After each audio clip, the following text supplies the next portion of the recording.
On a cold winter's night, with a storm at its height, the lifeboat answered the call. They pitched and they tossed till we thought they were lost, as we watched from the harbour wall. Though the night was pitch black, there was no turning back, for someone was waiting out there.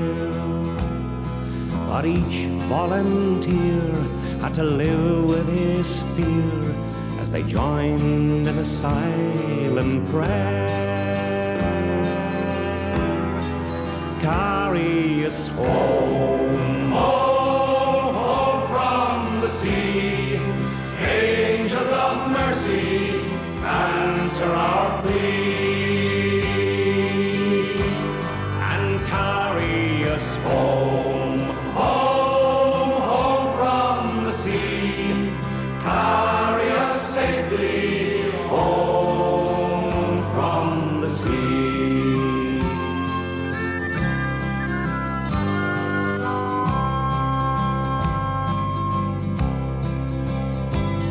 As they battle their way past the mouth of the bay, it was blowing like never before.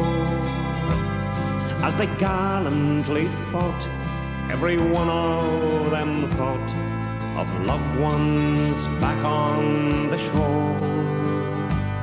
Then a flicker of light, and they knew they were right. There she was, on the crest of a wave. The Arklow Lifeboat, the Conall Elizabeth Cargill, heads out to sea on what may well be her last mission from this station. For over 150 years, the men of the Royal National Lifeboat Service have answered the call to duty, and to date have saved over 115,000 lives.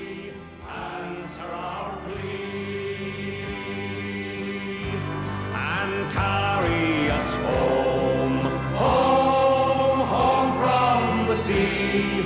Carry us safely home from the sea.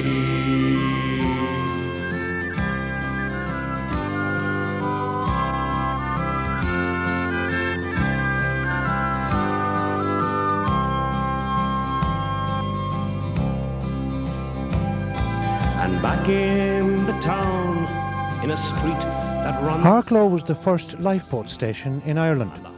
It was established in August 1825, and the first boat to be stationed here was a 25-foot, 8-oared, non-self-righting vessel, as were all boats up to 1851.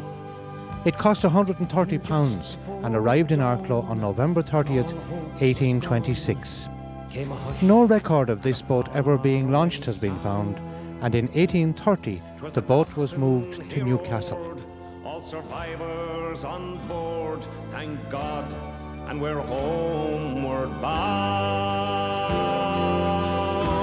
to carry them home, home, home from the sea. It was decided to reopen the station in Arklow in 1856, and a new 10-oared, 30-foot peak-type self-righter was delivered to Arklow in November 1856. A new boathouse and slipway were built at a cost of £120. And here we see some of the long line of boats that have served the station so well.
What of the men who answer distress calls 24 hours a day?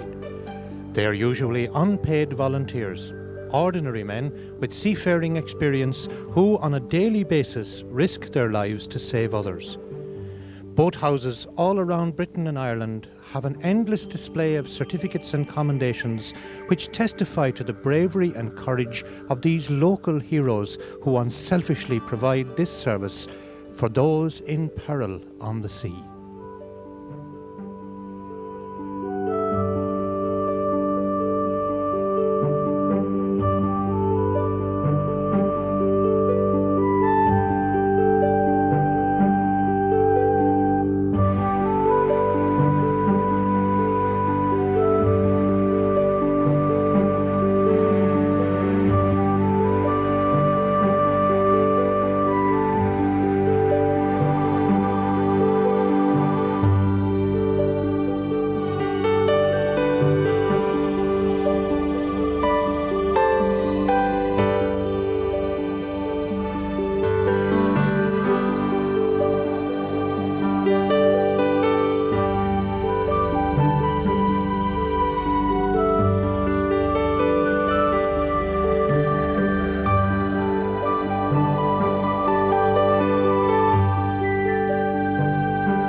But here the Conall Elizabeth Cargill sails down the river and out to sea, not to rescue someone in danger, but to meet the new boat, the Chearr Teachalar, that will take up duty here on Arklow Station. On her arrival, the new boat will be crewed by these men seen leaving for their training session in Poole weeks earlier.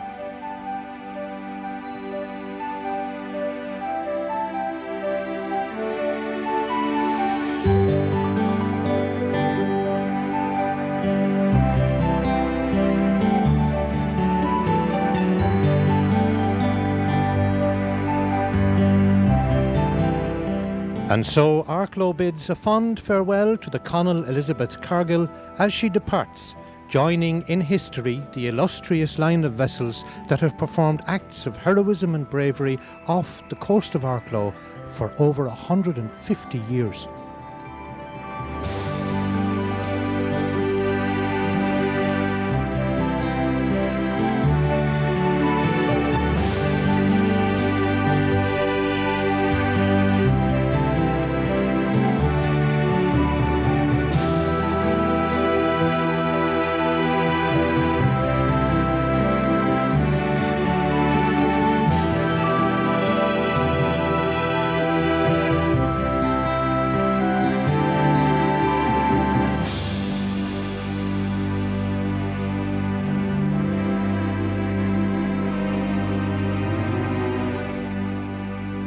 And on January 15th, 1997, here on the horizon is the new lifeboat, the larger, faster Chearr Teachalar, being escorted into the harbour at Arklow, where she now takes up duty as the new Arklow Lifeboat.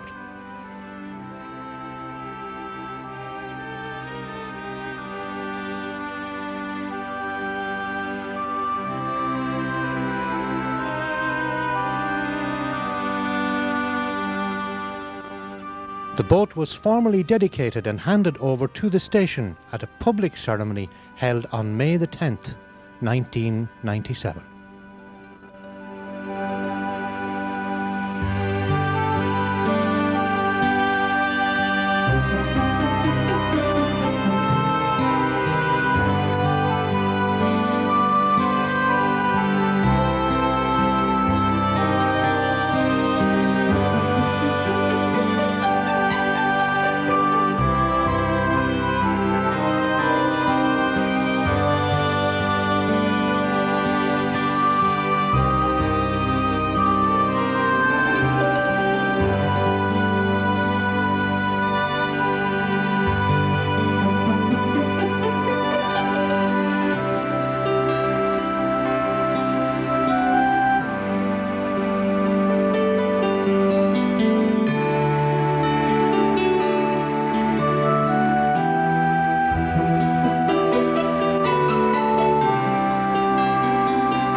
Great,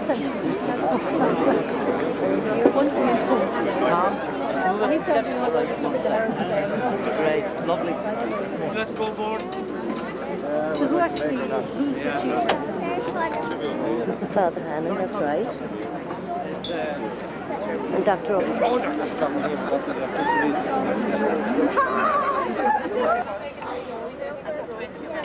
Hello.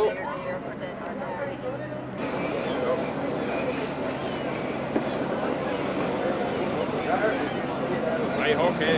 Good luck.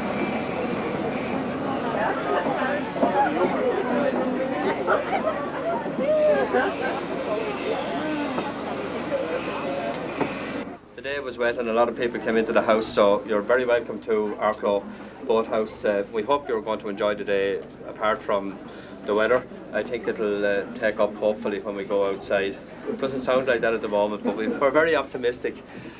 We have very good friends to us here in Arklow Lifeboat Station down through the years, and recently some people from Cavan Crystal opened an agency across the way in the pottery shop, and they looked after us very well for our fundraising activities. And I have Andrew Stevenson here behind me, and they have commissioned a beautiful piece of Cavan Crystal to be donated to the boathouse in recognition of our new boat, and we're really thrilled with it, and we've no doubt that we'll find a very suitable cabinet and place for it in the boathouse. It's in our hearts, and we'd ask Andrew to present it to our